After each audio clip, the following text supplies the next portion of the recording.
Así Milei promete transformar a Argentina en potencia económica. Argentina tiene entre sus posibilidades la de darle continuidad al movimiento que por el último par de décadas ha marcado su tambaleante economía, en la figura del actual ministro y candidato de Unión por la Patria, Sergio Massa. También tiene otra alternativa con Juntos por el Cambio, la coalición que eligió a Patricia Pato Bullrich como candidata a la presidencia del país en las recientes primarias argentinas, PASO. Pero ambas formaciones han gobernado el país durante los 20 años más recientes, por lo que los argentinos se inclinaron por Javier Milei, el aparente outsider de la formación La Libertad Avanza. En las primarias de agosto, Milei logró casi el 30% de los votos, superando así a las otras coaliciones, y de paso, causando un terremoto en Argentina, enfrentada de nuevo a una encrucijada luego del pequeño cataclismo de 2018. Milei ha dicho: "No vine a guiar corderos, vine a despertar leones", una frase que modifica lo que dijo durante la Guerra de Crimea, paradójicamente, un militar inglés, el enemigo histórico del país. ¿Qué es lo que promete Milei? ¿Cómo pretende pagar la deuda externa Milei? Antes de meternos a fondo, no olvides suscribirte a nuestro canal y activar las notificaciones para mantenerte al día con nuestras actualizaciones.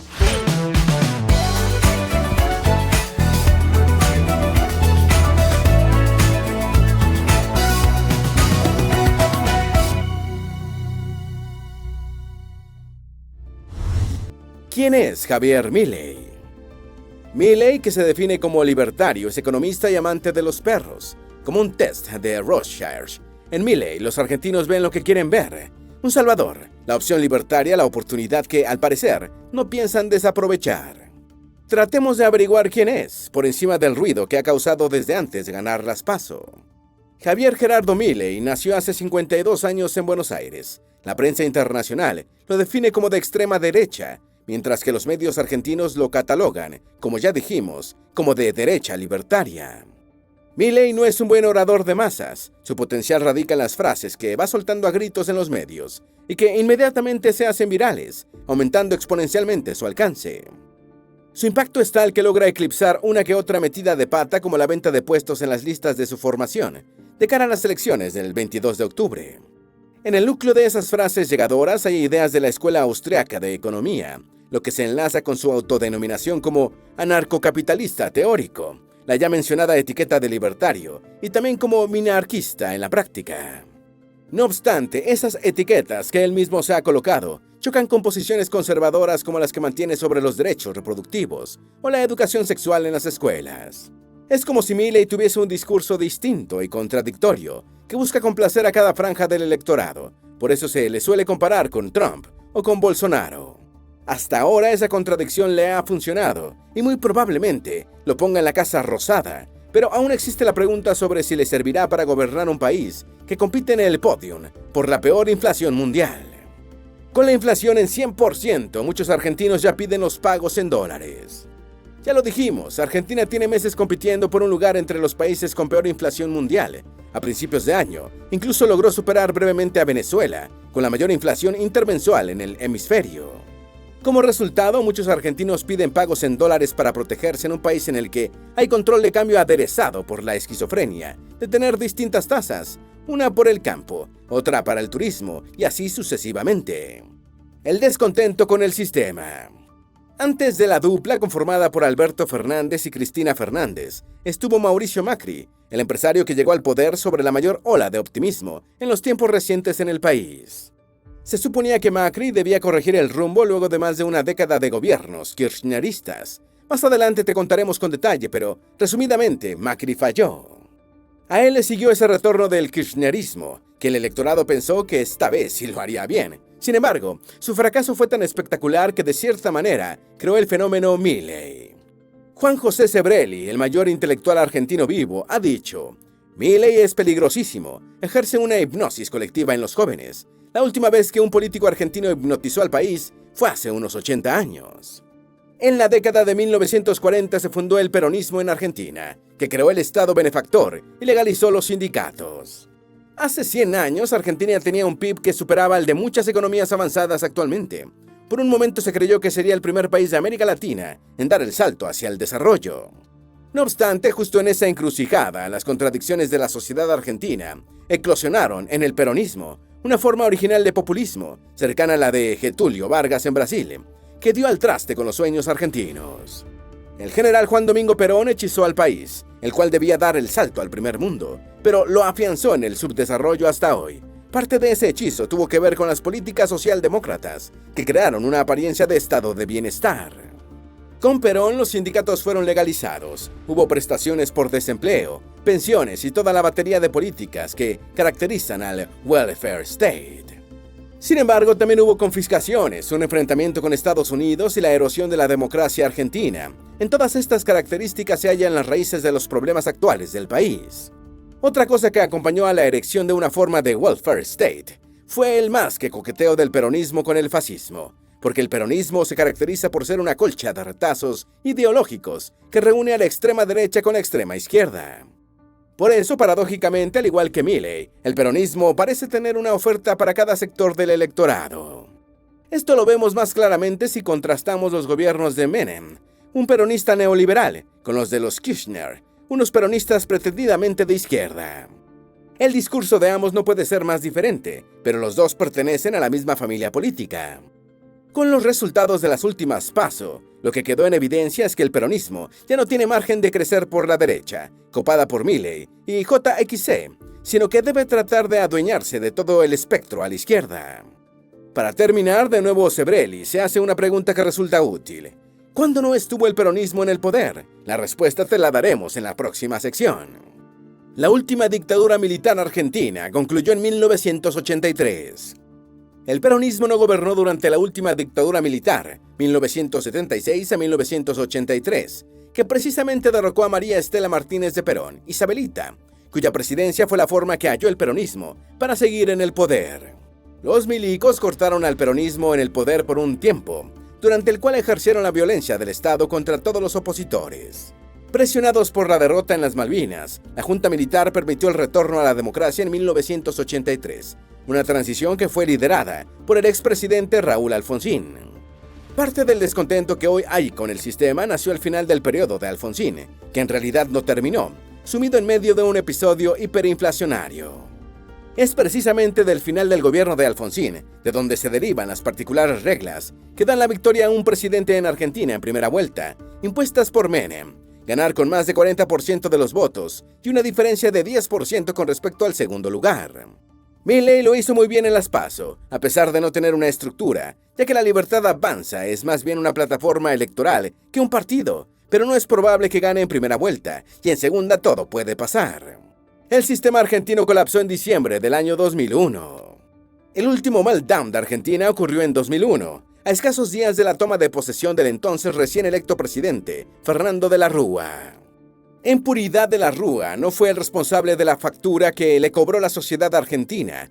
Él fue solo el heredero de los años de Menem y su peronismo pop neoliberal. Sin embargo, de la Rúa sí fue responsable de una falta de carisma que, paradójicamente, le sirvió durante la campaña, pero que los argentinos odiaron apenas el presidente tomó posesión. En 2003 ganó Néstor Kirchner y en 2007 eligió a su esposa como su sucesora, lo que causó furia en la oposición. Los Kirchner fueron los más beneficiados de la implosión de 2001, luego de la espectacular huida de Fernando de la Rúa en un helicóptero desde la Casa Rosada. Se sucedió una crisis en la que el peronismo copó la escena inicialmente con gobiernos que duraban meses. Dentro del peronismo fue la facción que llegaría a ser el kirchnerismo la que logró hacerse con el poder durante más tiempo, en 2003. Ahora bien, una vez terminado el periodo de Néstor, él impuso a su esposa, Cristina, para retener el poder, en una maniobra que no solo enfureció a la oposición, sino que socavó la democracia argentina. En su ambición, una vez muerto Néstor, el kirchnerismo intentó destruir las instituciones democráticas para seguir gobernando contra el electorado, pero la sociedad argentina los detuvo. En el 2018, Argentina pidió rescate al Fondo Monetario Internacional por 57.000 millones. En abril de 2018, una subida de tasas de la Fed dio al traste con el plan de Macri de sepultar el legado kirchnerista. Macri, tal vez con el meltdown de 2001 muy presente, pensó en una estrategia gradualista para desmontar la economía kirchnerista y tomar una senda de crecimiento. En ese contexto, Macri decidió eliminar lentamente los controles de la economía y la reducción de subsidios, mientras atraía inversiones y aumentaba exportaciones. Sin embargo, Argentina no está sola en el mundo, compitiendo por atraer inversiones. Así que las inversiones no llegaron como se quería, y Macri se vio en la obligación de endeudar más al país mientras se podía llenar la brecha. Justo en ese momento, la subida de tasas de la Fed hizo que el modelo se desmoronase y la Argentina tuvo que salir a pedir ayuda al Fondo Monetario Internacional, al mismo tiempo que Macri sellaba su destino a más de un año de la elección presidencial. Lo curioso de todo es que dentro de la formación de Macri, JXC, Rodríguez Larreta, también defendía un modelo gradualista de desmontaje de lo que ha llegado a ser la economía kirchnerista, con el objeto de que los cambios fuesen irreversibles. Por el contrario, Pato Bullrich es quien defiende un cambio más rápido, aunque eso conlleve la posibilidad de que sea revertido por una reacción como la de 2018 o peor, como la del 2001. Como ya dijimos, Bullrich fue la ganadora, lo que significa que, en general, los argentinos quieren un cambio tan radical y rápido como sea posible, un punto que favorece a Milei. Javier Milei quiere una Argentina dolarizada. El centro de toda la campaña de Milei es la dolarización del país. Los argentinos han vivido tantos episodios inflacionarios, algunos de ellos hiperinflacionarios, y tantas devaluaciones que no creen en el peso. Sabiéndolo, Milei resume en la dolarización todos los anhelos de cambio del país. Más adelante te contaremos si es posible. Javier Milei promete pagar la deuda externa.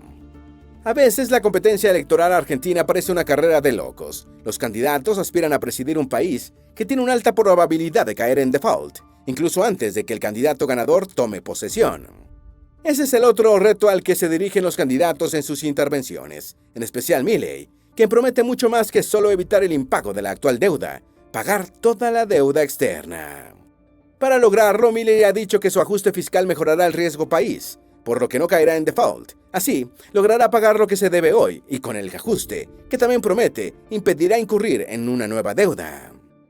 El ajuste incluye reducir el gasto en 13% del PIB para mediados de 2025, en buena medida reduciendo la construcción pública, un tradicional sector empleador e impulsor del crecimiento. También ha prometido reducir subsidios públicos, achicar el Estado y liberar las restricciones al capital para que las empresas puedan invertir, algo que además harían directamente en dólares. Achicar al Estado también está en la agenda de Pato Bullrich, después de la experiencia de derroche kirchnerista, pero reducir los subsidios públicos es peligroso, si se toma en cuenta la experiencia del año 2001, junto a la actual pobreza argentina de 40%. Las propuestas de Milei. Obviamente, este candidato tiene propuestas económicas y políticas. A lo largo del video te hablaremos mayormente de sus propuestas económicas. De hecho, acabamos de hacerlo con una de las principales. Ahora bien, hay otra de ellas, que mezcla lo económico con lo político casi en partes iguales, aunque haya quien diga, acertadamente, que toda propuesta económica es en primera instancia una propuesta política. Nos referimos a su propuesta de sacar a Argentina del Mercosur, el bloque regional que el país lidera junto a Brasil y que es interlocutor con la Unión Europea. De nuevo hay que examinar las consecuencias de lo que hoy no es más que una promesa. Para ello, hagamos algo de contextualización. Uruguay acaba de retar al Mercosur, buscando un acuerdo comercial con China, al margen del bloque. Tomando eso como referencia, podría verse menos descabellada la idea de Milei. No obstante, Uruguay no lidera el Mercosur, Argentina sí. Salirse por ello implica una pérdida de influencia inexplicable, que solo aumentaría la influencia de Brasil a cambio de nada. Otras propuestas económicas de Milei incluyen desregular el mercado local de hidrocarburos, algo que sí luce sensato, pero que también está en la agenda de la otra candidata opositora.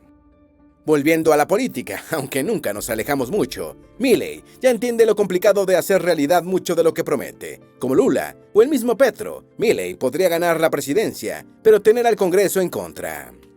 Por ello amenaza con convocar referéndum si sus medidas no son aprobadas por un eventual Congreso hostil. Aun cuando sus seguidores lo nieguen, esa posibilidad lo acerca a Perón, mucho más que incluso a Sergio Massa. Por la estridencia con la que la manifiesta, hemos dejado aparte una de las propuestas económicas de Milei. Milei quiere cerrar el Banco Central. Lo apropiado sería decir que Milei quiere destruir el BCA con dinamita. No solo cerrarlo, él mismo ha dicho que cuando habla de volar el BCA, está siendo literal y no metafórico. Los peligros de la dolarización de Argentina. Lo que llevó al colapso de 2001 fue precisamente la convertibilidad del peso, que había establecido el ministro Lavagna durante el gobierno de Menem.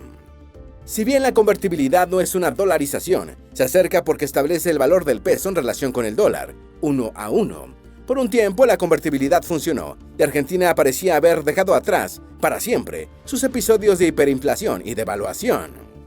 Lavagna fue considerado un genio y un presidenciable. Por un momento fue casi tan famoso como Maradona. Sin embargo, la convertibilidad tenía un defecto fatal vinculado a la organización federal del país, que permite que tanto el gobierno central como los regionales emitan deuda. Durante el inicio de la convertibilidad, el gobierno central mantuvo cierta disciplina en la emisión de deuda, pero los gobiernos locales no. El resultado fue una deuda tan descomunal que hubo que abandonar la convertibilidad y devaluar. La dolarización propuesta por Milei tiene riesgos similares, no obstante, esta vez ubicados fuera del país. La nación ya no tendría la facultad de emitir dinero, lo que estaría bien si se quiere reducir el déficit fiscal y desterrar la devaluación. Con una dolarización, el gobierno tendría que vivir con lo que produce el país y no con la multiplicación de dinero inorgánico. Así ha funcionado en Ecuador, Panamá y en menor medida en El Salvador. Aunque los casos son diferentes, esos tres países tienen una economía mucho más pequeña que la Argentina y una complementariedad con el dólar que no tiene Buenos Aires. Peor aún, un reciente informe del Fondo Monetario Internacional muestra que, en realidad, el gobierno ecuatoriano no ha dejado, al menos entre 2009 y 2014, de financiar al gobierno, incluso en medio de la dolarización.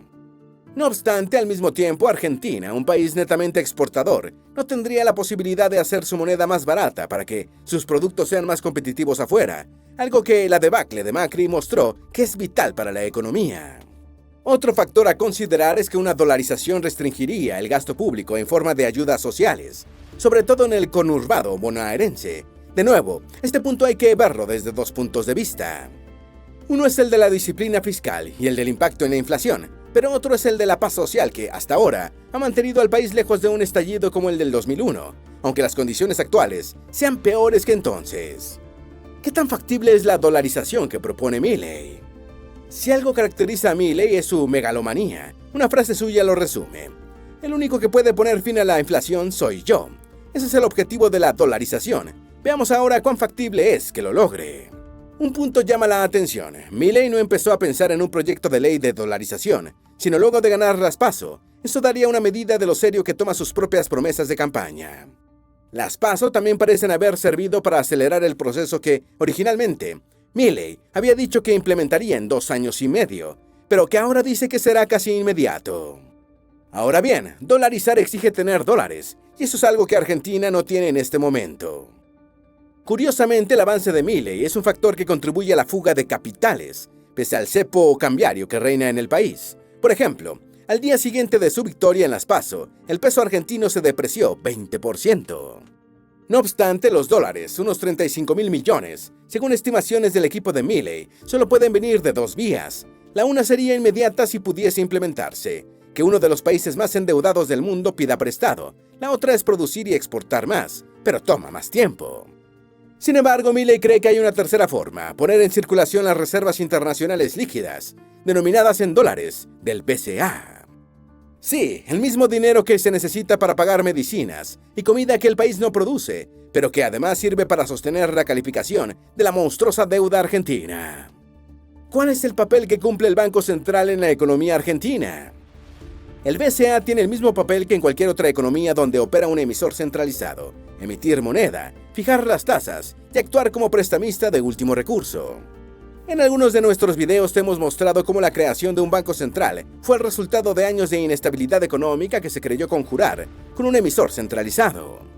El más célebre de ellos es la Reserva Federal estadounidense, que amalgama características de banco privado y estatal a la vez, y que fue reproducido más o menos fielmente en el resto del continente.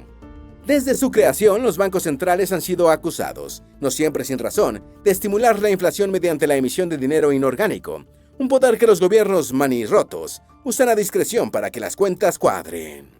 Pero los problemas del país van más allá de la inflación. Hay un problema de producción importante que ha relegado a Argentina a ser un mero suplidor de materias primas agrícolas, algo insuficiente para sostener un crecimiento que saque a las masas de la pobreza. ¿Se puede cerrar el Banco Central de la República Argentina? Una mejor pregunta sería: ¿qué pasaría si cierra el Banco Central? Y es que la verdad es que el momentum que está construyendo Milei y el tipo de fervor que comienza a expresarse en la campaña podrían darle una victoria tan indiscutible en octubre que nada le impida cumplir su promesa de echar abajo el BCA. ¿Quiénes son los rivales de Milei a la presidencia? En la introducción te mencionamos a quienes compiten contra Milei en la carrera por la Casa Rosada.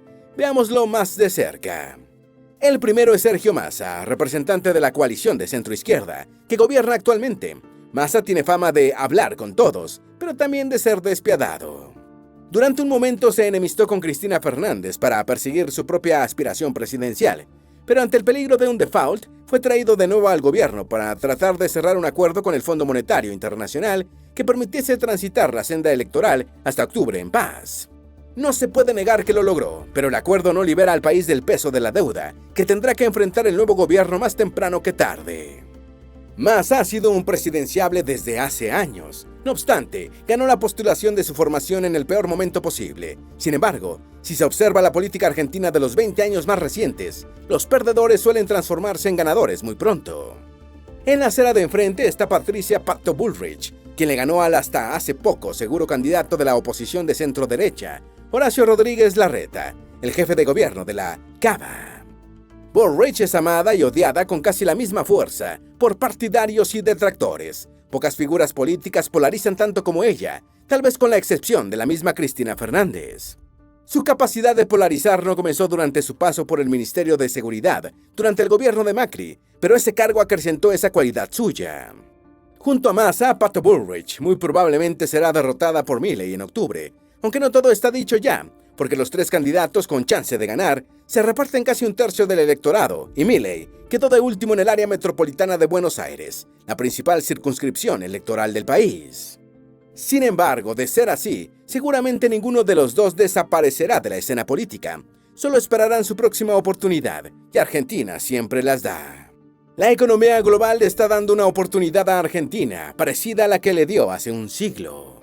De momento, mientras se completa la transición energética, el mundo necesita petróleo y gas, al mismo tiempo que se consolida una nueva era de los metales, que deje atrás la era de los hidrocarburos. Por algo que se parece mucho a la providencia divina en este momento y por muchos años, Argentina puede proveer ambos tipos de recursos al mundo en cantidades suficientes para volver a ser el país que fue una promesa en 1923. Primero está el mega yacimiento de Vaca Muerta, que ya el país puso a bombear gas hacia la provincia de Buenos Aires, en un logro técnico significativo. Luego está la porción argentina del Triángulo del Litio, otro yacimiento fabuloso con más de la mitad de la reserva mundial de ese mineral. Pero para cumplir esa promesa, y que el futuro no se les vuelva a escapar de las manos, el país deberá elegir de nuevo. ¿Qué hará esta vez la Argentina? El 22 de octubre lo sabremos. ¿Tienes alguna duda o sugerencia? Haz tu aporte escribiendo en los comentarios y así entre todos nos ayudamos. Esperamos que este video te haya sido útil. Si tienes algo que agregar, por favor, compártelo con nosotros en la sección de comentarios. Dale me gusta a este video y envíale el enlace a tus familiares y a tus mejores amigos para que también conozcan cómo Milei promete hacer de Argentina una potencia económica. Si eres nuevo en nuestro canal, no olvides suscribirte. Recuerda, la vida siempre es mejor creando y dando valor al mundo.